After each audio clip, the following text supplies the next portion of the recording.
première chose qui m'a vraiment surprise, c'est que...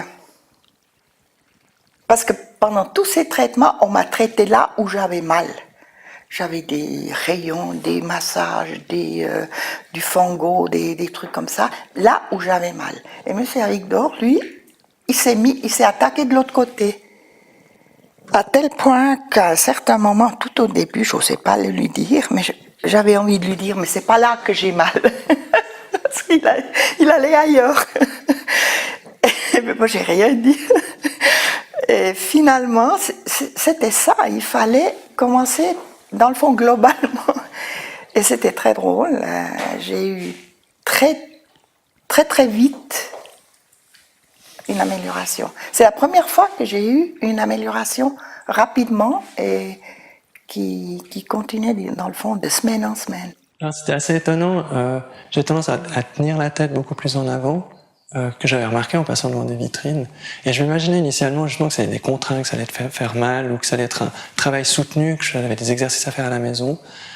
Et en fait, c'est pas du tout le cas. Ce que j'ai vécu, c'était une autre façon de percevoir mon corps, puis en quelques mots par rapport à des ouvertures et autres, d'un coup sentir bien et d'adopter immédiatement une nouvelle attitude. Puis du coup, après, on fait sans effort, on constate qu'on a changé. Alors, le Rolfing, c'est une méthode donc, qui est née il y a une 50aine d'années aux États-Unis et qui a pour point d'appui principaux le sens de la gravité et le travail sur les fascias.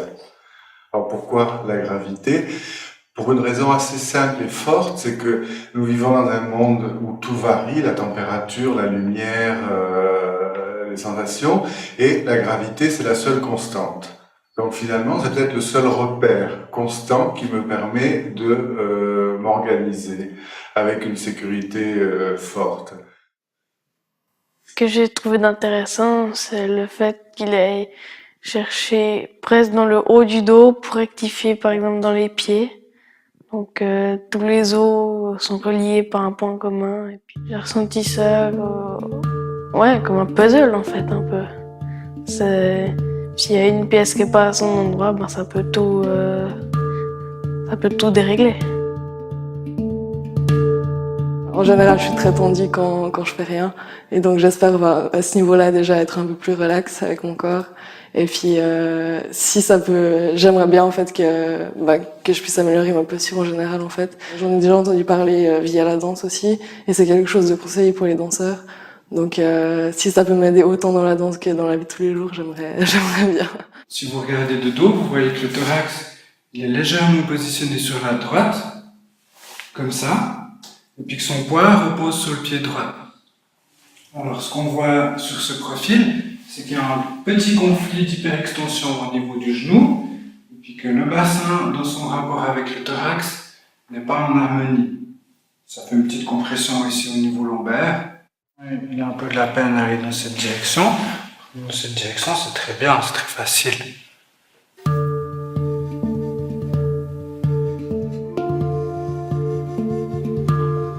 Voilà. C'est ça, tu vois? Maintenant, elle a compris.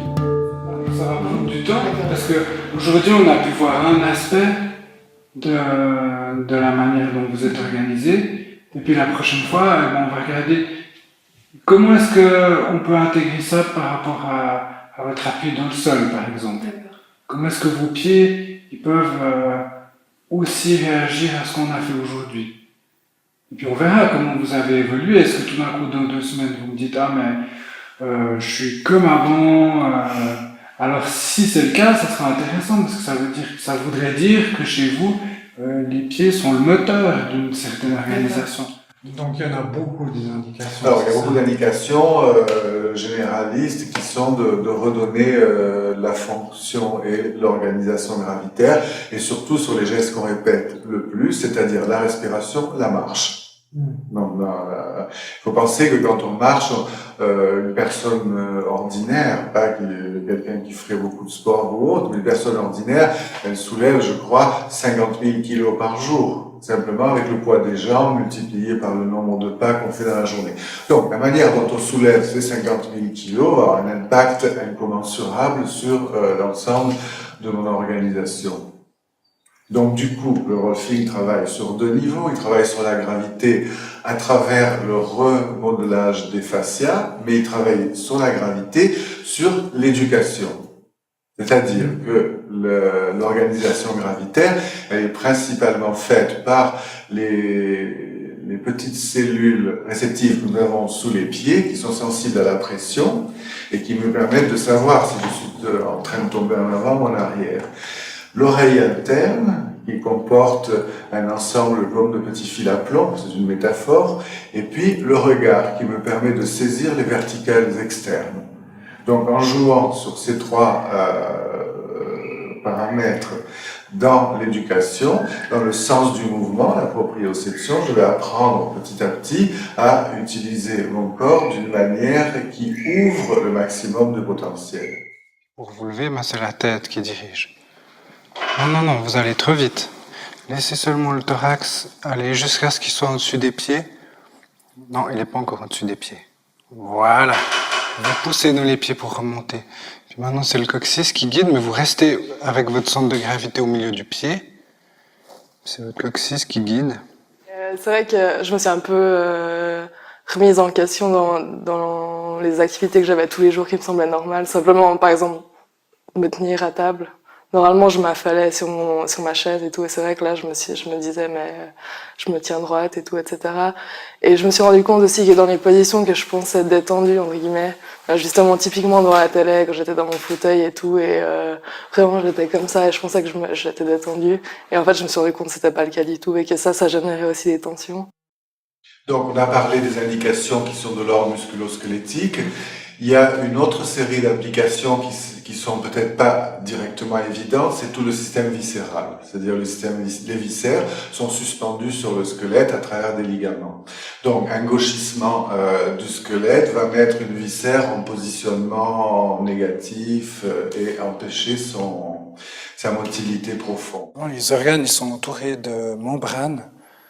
Et les organes doivent pouvoir coulisser les uns par rapport aux autres, en fonction de nos mouvements. Alors là, ce qu'on travaille aujourd'hui avec Mélanie, au niveau de l'ouverture de la cage thoracique, ça doit s'accompagner d'un mouvement fluide de l'estomac. Et chez elle, l'estomac, il n'est pas toujours habitué à avoir des informations très très claires. Suivant la question que pose le patient, il va y avoir un peu plus de travail de pression, de travail manuel sur l'ensemble des fascias, ou un peu plus d'éducation, un peu des deux, ou un travail facial, et puis après, à la fin de la session, un travail pour que la personne se rende compte du bénéfice qui a été acquis, de manière à ce qu'il soit pérenne, c'est-à-dire qu'il puisse se conserver. Ce qu'on pourrait dire, sinon, s'il n'y a pas un minimum de conscience, si je remets le corps en place, mais que la personne ne s'est pas rendue compte du changement qui était intervenu, il n'y a aucune raison qu'elle ne reparte pas sur sa posture originelle. Les arrières sont fermés devant. Donc, concentrez-vous sur cette nouvelle perception dans la mâchoire. Laissez la mâchoire complètement... Voilà, c'est ça. Laissez la mâchoire libre. Encore. Respirez bien. Voilà, c'est ça. Ok, là, c'est bien. C'est quand même un travail à deux. Enfin, j'ai l'impression que quand il fait des manipulations, des fois, c'est inconscient, je pense, mais il me dit c'est bien, ça se passe bien maintenant. Et je le sens dans mon corps qu'il y a quelque chose qui a changé. Je sais pas si c'est grâce à moi ou si c'est vraiment que les manipulations qui font ça, mais j'ai l'impression que c'est un peu donnant en fait. Et je pense aussi ça m'a permis de me recentrer un peu sur moi, sur ce que je ressentais, parce que c'est vrai que d'habitude quand je fais des mouvements, des actions, je pense pas du tout à comment je les fais, etc.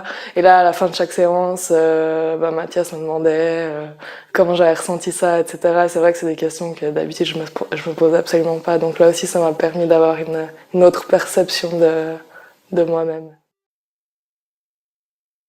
Puis à mon avis, peut-être la chose fondamentale, ça va être l'impact psychologique. Non pas de rentrer dans l'histoire de la psychologie, mais d'en rentrer dans ce qui, de la psychologie, a pu faire un gauchissement du corps. Alors, à travers une réorganisation de mon mon assise gravitaire, je me redonne un potentiel d'action et je me redonne aussi un potentiel de relation. Pour ma part, ça lie beaucoup à l'émotionnel et au relationnel avec les gens parce que je suis obligée de me tenir très droite, d'ouvrir ici et j'ai toujours été plutôt quelqu'un comme ça. Alors ça change beaucoup que d'être comme ça au niveau de l'approche des gens, quoi. De se mettre, oser aller, oser pas regarder de haut, mais juste normal. Chacun de nous a une représentation de son propre corps qui n'est pas le corps tel qu'il est, mais le corps tel qu'on se l'est construit en tant qu'image. Et souvent, les gens ont une posture parce qu'ils ont pensé que cette posture est juste. Et donc, ils se sentent juste dans cette posture. Et si on leur demande de relâcher pour être gravitairement, ils vont avoir l'impression d'être là. Donc, il y a toute une partie, à cause de la question de l'image du corps, qui est de l'ordre de l'éducation. L'image du corps et la perception que j'en avais, ça a vraiment changé. C'est vrai que quand j'ai fait cette école de danse à Londres, c'était vraiment centré tout le temps sur l'image. Et c'est vrai que j'ai été vraiment obsédée par ça. Et à chaque fois, je pensais, à chaque fois que je mangeais, je me disais mais je peux pas parce que je vais grossir, etc. J'en avais honte avant. Je n'osais même pas regarder dans la glace en fait. Le moins j'avais affaire à lui en fait, le mieux je me sentais. Enfin, c'est un peu. Disons que j'essayais d'éviter la question, j'essayais de pas. Enfin, quand je me voyais dans le miroir, je me disais mais t'es grosse, il faut que tu perdes du poids et tout. Et maintenant, je me regarde et je me dis, j'aime mon corps.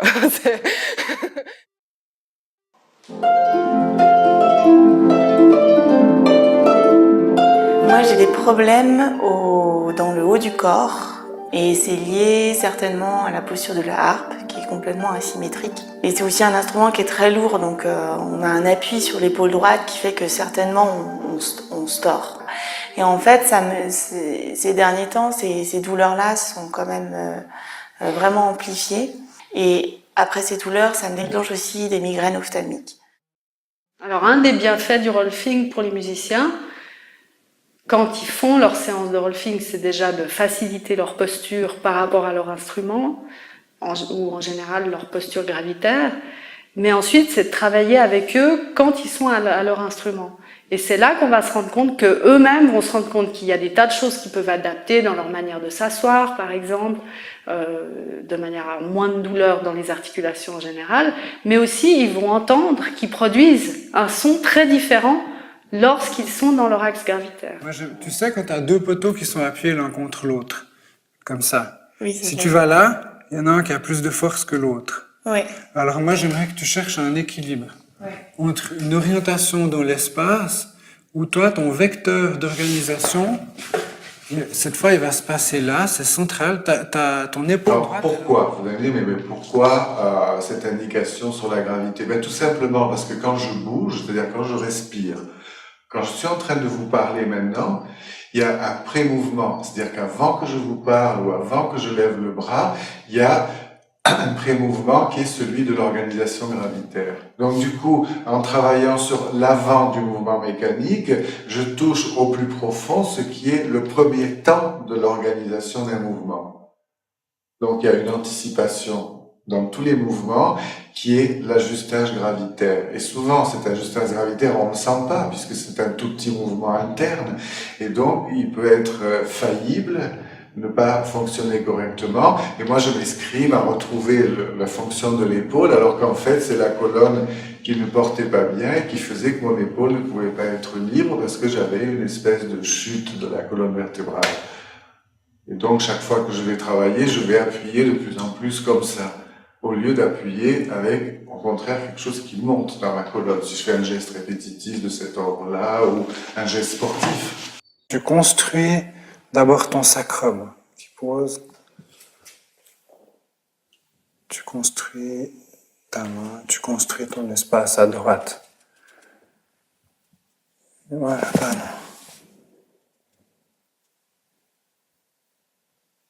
Et au niveau du sternum encore, et tu laisses la colonne suspendue. Voilà, c'est ça.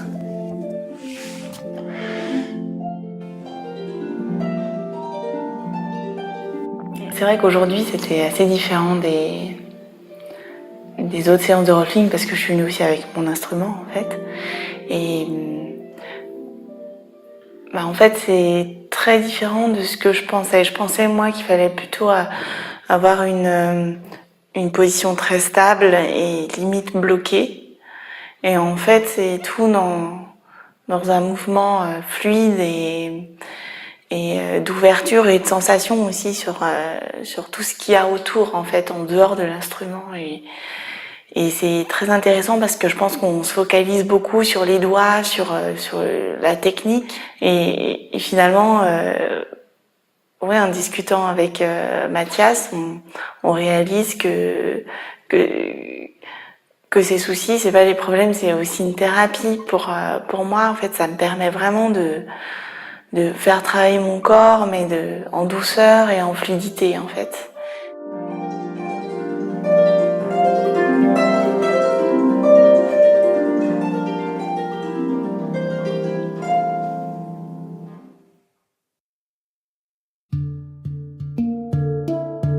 Moi, j'ai particulièrement un problème d'épaule depuis de nombreuses années. Sans être grave, mais être très dérangeant et puis limitant les mouvements et puis l'autonomie même. Puisqu'en fait, les difficultés à faire la cuisine, à transporter des plats ou à bricoler, moi qui aime beaucoup, c'est toujours demander l'aide à quelqu'un pour faire des mouvements qu'on fait simplement. Et moi, personnellement, je trouve plus rigide sur la droite que sur la gauche. Nos tissus sont toujours dans un mouvement. Pas tout petits, mais sont toujours en mouvement. Et quand il y a une crispation, quand il y a une contraction, ce mouvement est souvent stoppé, arrêté, n'existe plus ou limité. Et simplement avec le contact de la main, les tissus commencent à retrouver leur propre motilité, à retrouver un mouvement qui leur est propre, et ma main encourage ce mouvement. Ouvre devant pour laisser la colonne partir devant. Voilà. Depuis ton coude gauche, j'appuie pas, tu viens rencontrer mon contact ici. Donc c'est un allongement et tu rentres. Voilà, super, vas-y. Voilà, et tu relâches. Bien. Et là où ça devient intéressant, c'est de mettre ces transformations physiques, donc articulaires ou au niveau du tissu mou, qui est le tissu sur lequel on travaille, de les mettre dans une perspective fonctionnelle. C'est-à-dire que tout d'un coup, la personne va se lever, elle va dire « Ah, il y a quelque chose qui a changé, je me tiens différemment, je me sens autrement et j'ai une capacité fonctionnelle autre. » Tu vois, le sol de ton crâne descend. Voilà. Et puis les fascias, c'est quoi? Alors les fascias, donc, on a plusieurs manières de nommer ça. C'est le tissu conjonctif, c'est un ensemble de tissus. C'est comme une toile de tente. La meilleure métaphore serait peut-être celle-là. Il y a une toile de tente, il y a des piquets, c'est le squelette, il y a la toile de la tente, c'est les fascias, et puis il y a les caoutchoucs qui tendent la toile de la tente, qui sont les muscles. Alors, la particularité des fascias, c'est qu'ils sont plastiques. C'est-à-dire que si la toile de tente, elle est tendue, tordue, et qu'elle est tendue, tordue pendant 15 jours, la toile va se déformer et va rester déformée. Mais dans la mesure où c'est plastique, il y a toujours un retour possible, et c'est le travail qu'on fait par des techniques de légère pression sur l'ensemble des fascias, de redonner aux fascias la capacité d'avoir un squelette en accord avec la gravité. On voit que c'est la limitation, elle est ici. Voilà. Donc je prends ça, puis on va faire des tout petits mouvements. Donc toi, c'est toujours la pesanteur dans la table.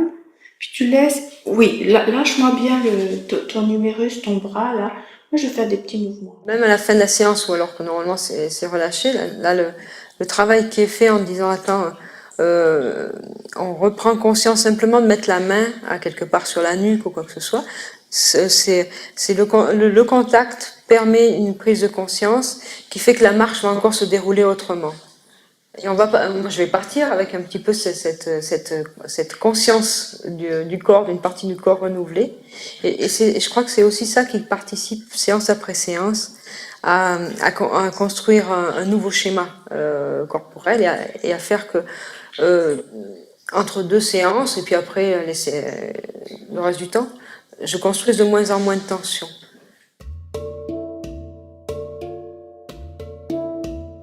Plus les jours avancent, plus j'ai des douleurs Là, j'ai, je sais pas, comme dans des nerfs qui, ça c'est tout nouveau, ça date de 2-3 jours. Comme des nerfs qui descendent là, dans les cuisses. Tout d'un coup, ça se tend, ça bloque. Ça fait vachement mal. Ouais. C'est difficile parce que non seulement il y a le bébé, mais en plus il y a une fermeture posturale, une compensation du fait que le thorax est là, elle compense en fermant devant pour pas tomber. Alors que si on l'amenait un petit peu plus en avant, eh ben, elle pourrait être plus ouverte. Faire plus d'air.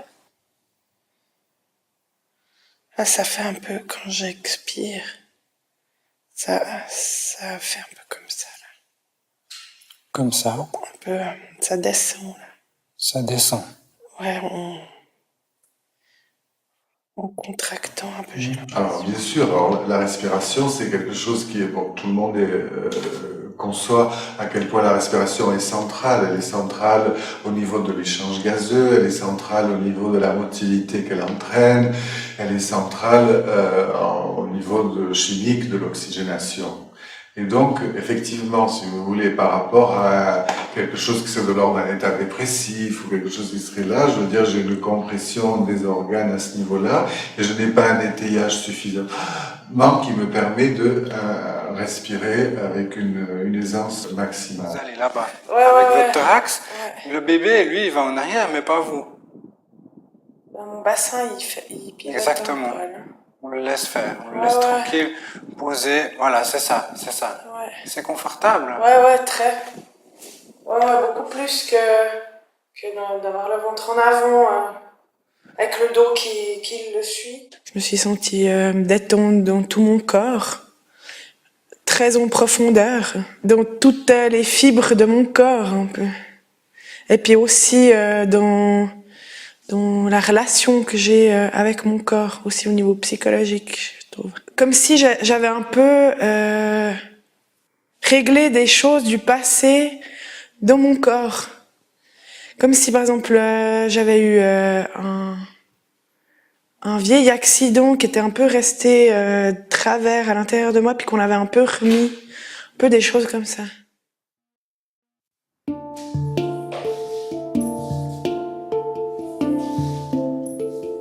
Quels sont les buts que vous vous fixez? Moi, le but, c'est d'arriver à être plus indépendante que si quand je tombe ou comme ça, et puis de pouvoir mieux marcher, et puis de plus avoir toujours cette douleur dans le dos quand je suis fatiguée. Le mot réhabilitation n'est pas le mot idéal puisque le corps a changé entre le corps d'avant et le corps après l'accident. Il y a eu des modifications, il y a eu des blessures peut-être, il y a eu des impacts et qu'on n'a pas le même corps. Et souvent, dans la réhabilitation, c'était l'idée de reproduire le même corps qu'avant. Alors que là, non, on va toujours se reposer la question. Ici et maintenant, aujourd'hui, avec ce corps tel qu'il est, avec ses amputations chirurgicales ou autres, quelle est la meilleure assise gravitaire pour retrouver un potentiel de mouvement? Vous en glissez le pied sur la table. Ah, c'est bien ça. Montez le plus haut possible. Ok, puis pour descendre, vous étirez le talon. Non, pas ici, que le talon. C'est vrai qu'avant, en marchant, j'étais quand même vraiment courbée en avant. Et là, maintenant, je me sens plus droite. J'arrive même à être assise sur un banc qui n'a pas de dossier. Bon, je vous dirais pas pendant des heures, mais avant, c'était pas possible, parce que moi, je me trouvais sur un banc où il n'y avait pas de dossier, et ça tenait pas.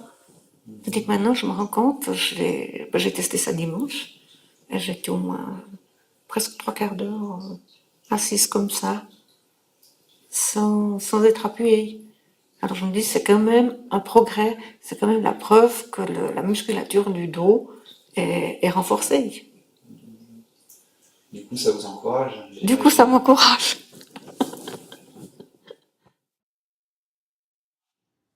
Peut-être la chose personnelle, cette fois-ci, que je pourrais dire le plus important, c'est qu'est-ce qui m'a amené à devenir un rolfeur, c'est d'avoir bénéficié des séances de rolfing.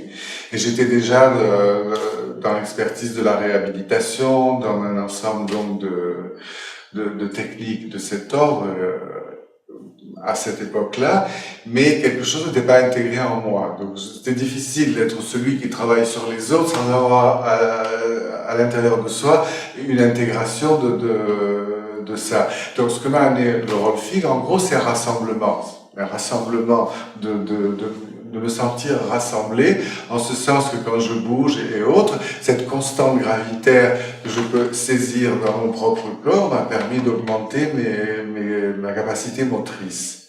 Et donc cette capacité motrice, elle m'a donné un bien-être psychologique tellement fort que j'ai voulu arrêter tout ce que je faisais pour devenir rolfeur. Donc honnêtement, si vous voulez, c'est par rapport à un bénéfice personnel que l'histoire a commencé. Et ce bénéfice personnel, j'ai envie d'en faire profiter le maximum de gens.